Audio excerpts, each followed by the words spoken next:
Yesterday, we finished the section of stream entry. Today, we are going to continue with non-returning. The first sutta, abandoning the 5 lower fetters.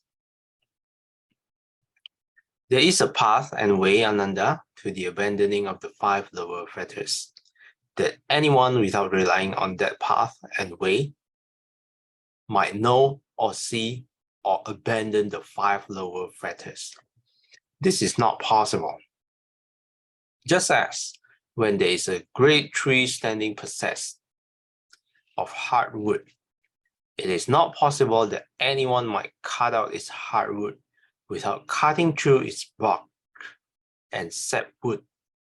So too, in the case of abandoning the 5 lower fetters. There is a path and way, Ananda, to the abandoning of the 5 lower fetters, that someone, by relying on that path and way, might know and see and abandon the 5 lower fetters. This is possible. Just as when there is a great tree standing possessed of hardwood, it is possible that someone might cut out its hardwood by cutting through its bark and sapwood. So too, in the case of abandoning the 5 lower fetters.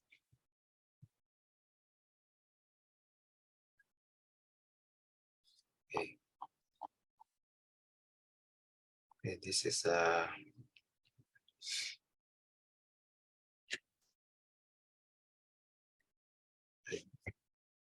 okay, Sister Psyche, would you like to continue? Suppose, Ananda, the river Ganges were full of water right up to the brim, so that crows could drink from it. And then a feeble man came thinking, by swimming across the stream with my arms, I shall get safely across to the further shore of this river Ganges. Yet he would not be able to get safely across. So too, when the Dharma is being taught to someone for the cessation of identity, if his mind does not enter into it and acquire confidence, steadiness, and resolution, then he can be regarded as like the feeble man. Suppose, Ananda, the river Ganges were full of water right up to the brim, so that crows could drink from it. And then a strong man came thinking, by swimming across the stream with my arms, I shall get safely across to the further shore of this river Ganges. And he would be able to get safely across. So too, when the Dharma is being taught to someone for the cessation of identity, if his mind enters into it and acquires confidence, steadiness, and resolution, then he can be regarded as like the strong man. Thank you. Thanks, Sister Psyche. Footnote number 25. Identity, Sakkaya, is the composite of the 5 aggregates that we identify as our self. The cessation of identity is Nibbana.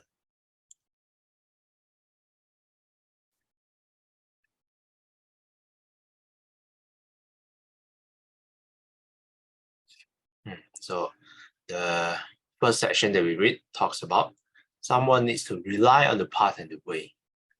Then one can abandon the 5 lower fetters.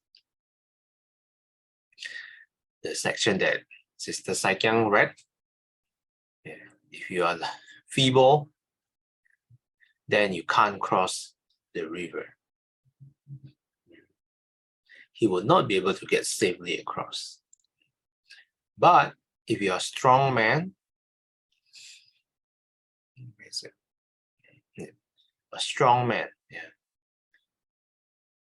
if they want to cross the river, he will be able to get to safely across. What does that mean?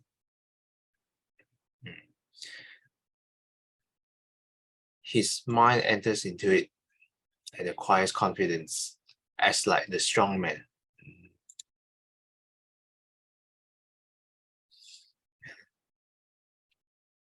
Yeah. So the first one, if the mind does not enter into it, yeah, then he will be like the feeble man. But if your mind can enter into it, then you'll be like the strong man, can get across the river. Sister Shawmei, would you like to continue? 9. And what, Ananda, is the path and way to the abandoning of the 5 lower fetters? Here, with seclusion from acquisitions, with the abandoning of unwholesome states, with the complete tranquilizing of bodily inertia, secluded from sensual pleasures, secluded from unwholesome states, a monk enters and dwells in the first jhana, which is accompanied by thought and examination, with rapture and happiness born of seclusion. Whatever exists therein of form, feeling, perception, volitional formations, and consciousness, he sees these states as impermanent, as suffering, as a disease, as a tumor, as a bug, as a calamity, as an affliction, as alien, as disintegrating, as empty, as non-self. He turns his mind away from those states and directs it toward the deathless element.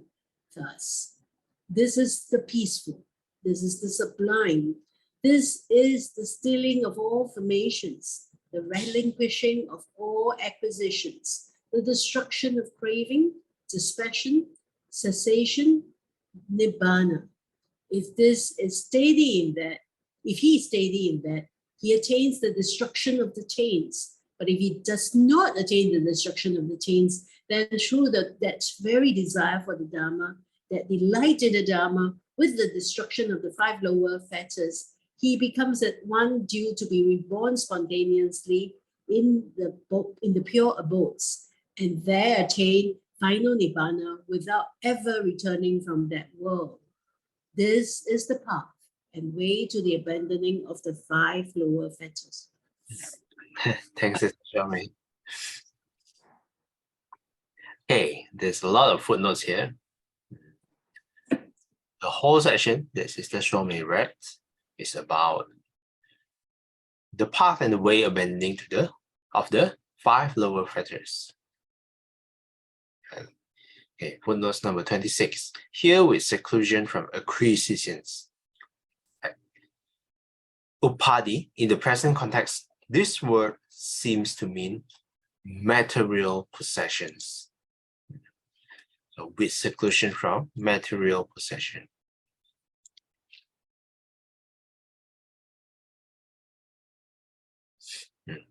So a monk enters and dwells in the first jhana. Oops. Okay, footnotes number 27. Of these 11 attributes, impermanent and disintegrating illustrate the characteristic of impermanence, alien, empty, and non-self. The characteristic of non-self, the other 6, the characteristic of suffering.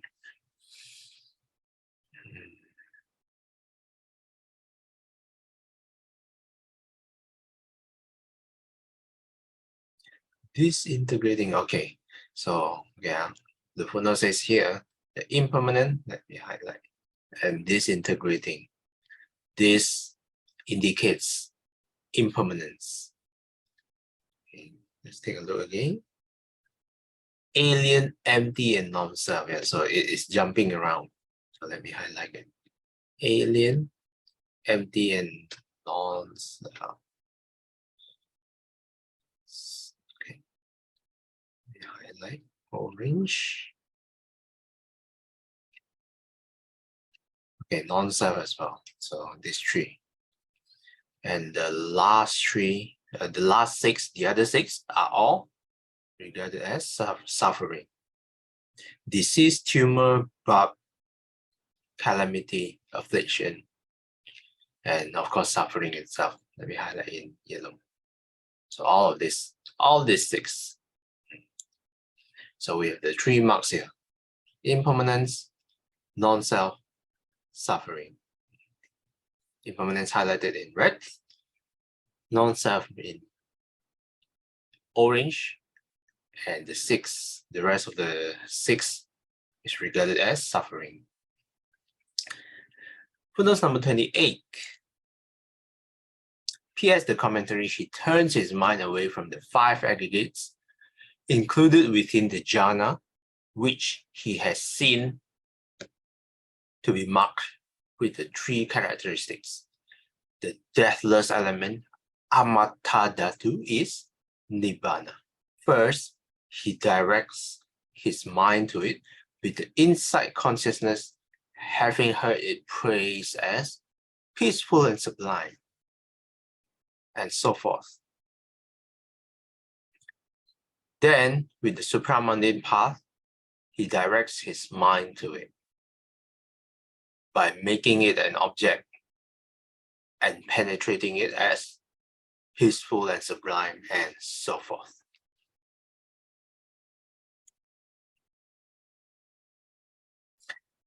The footnote number 29.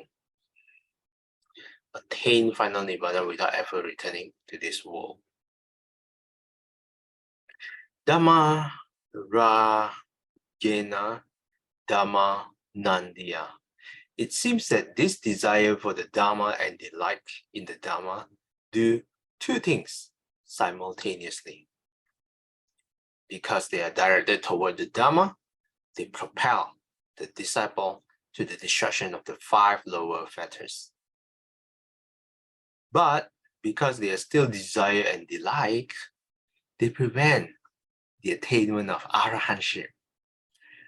Very interesting. This is a very rare occasion where desire and delight for the Dhamma prevent you to attain liberation, to attain arahantship. Then Shifu always joke, some students very naughty, isn't desire a bad thing in Buddhism, so to speak? Then we should also abandon the desire for the Dhamma. No, that's not our main concern at our stage. That's the least of the things that we should abandon. The Dhamma. Desire for the Dhamma. Only when you are in the stage of non-returner, then you should abandon this desire and delight.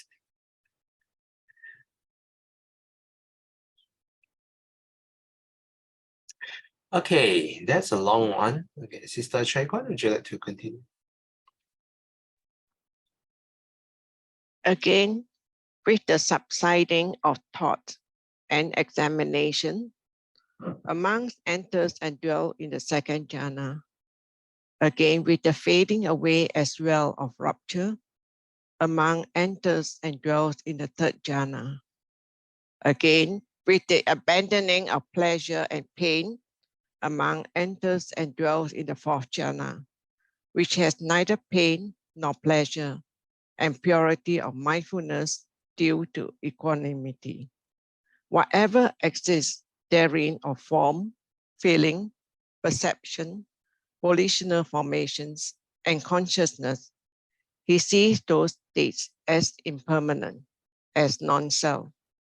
He turns his mind away from those states and directs it toward the deathless element. This is the path and way to the abandoning of the 5 lower factors. Again, with the complete transcending of perceptions of forms, with the passing away of perception of sensory impingement, with non-attention to perception of diversity, aware that space is infinite, among enters upon and dwells in the base of the infinity of space. Whatever exists therein of feeling, perception, volitional formations, and consciousness, He sees those states as impermanent, as non-self. He turns his mind away from those states and directs it toward the deathless element. This is the path and way to the abandoning of the 5 lower factors. Okay. Thanks, Sister Chai Kwan. Thank you. Okay. So, okay. This one is the 2nd jhana. And of course, continue with the 3rd jhana and the 4th jhana. This is the path and way to the abandoning of the 5 lower fetters. Some of these are the same pattern, the one that we have read before.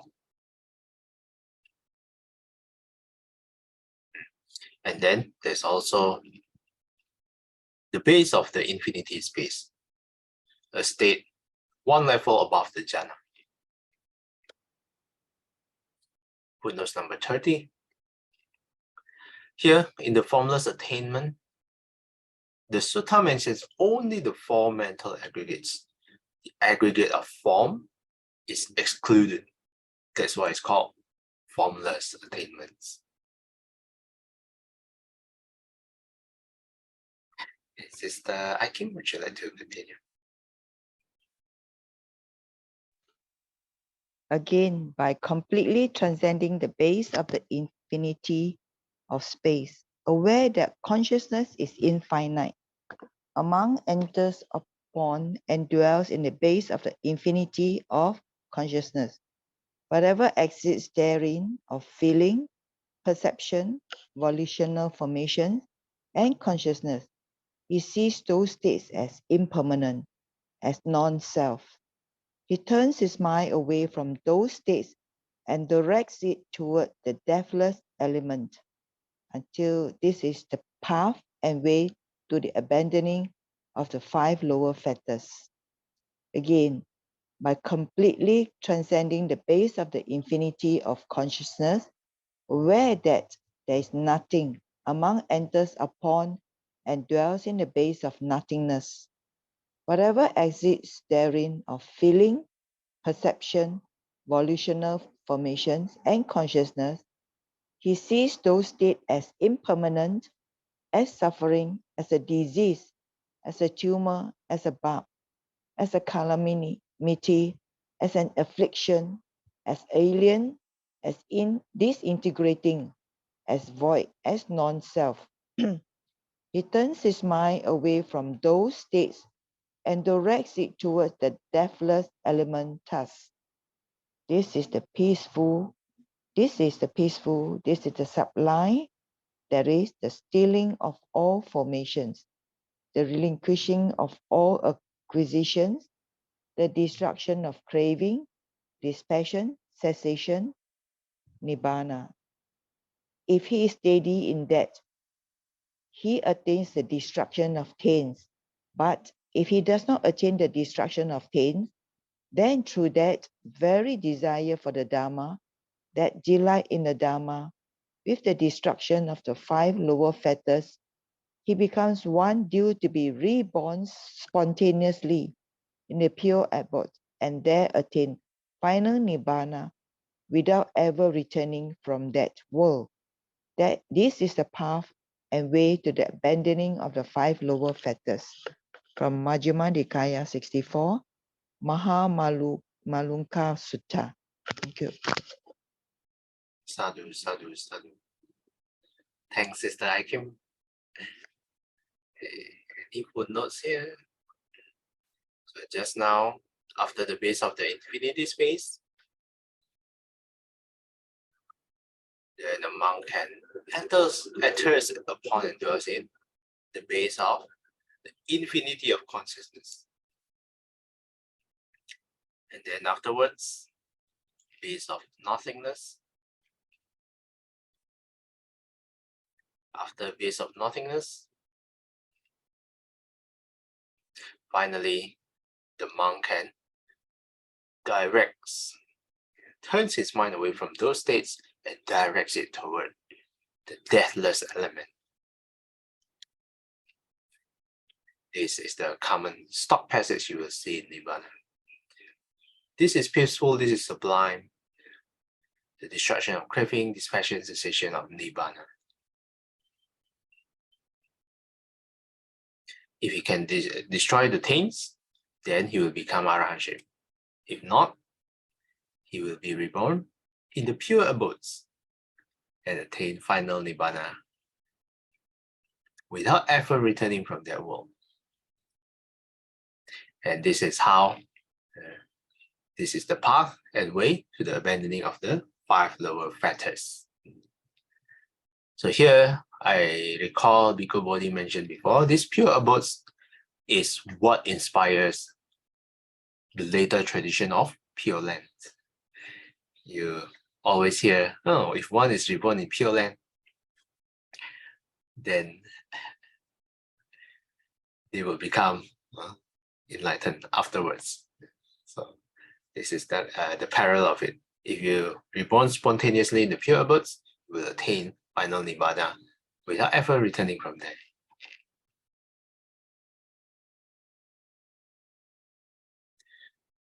So it can be said, the way to go to the Pure Land in the later tradition is different from what you see in the sutta. There's no mention of jhana or all the stuff in the later tradition of Pure Land. Okay. With that, we have finished reading the first sutta of the section of non-returning. Any questions or comments? Okay. If not, would Sister Shaw may like to do the dedication? 愿回向，愿消三障诸烦恼，愿得智慧真明了，普愿罪障悉消除，世世常行菩萨道。 Thanks, Sister Shome. Till we meet again, may we be guided by the Buddha, Dhamma, and the Sangha. Sadhu, sadhu, sadhu. Have a pure Wednesday ahead. Thanks, everyone. Welcome back, Sakyang. Good to see you again. Thank you. Okay, thanks, everyone. See you guys next time. Peace out.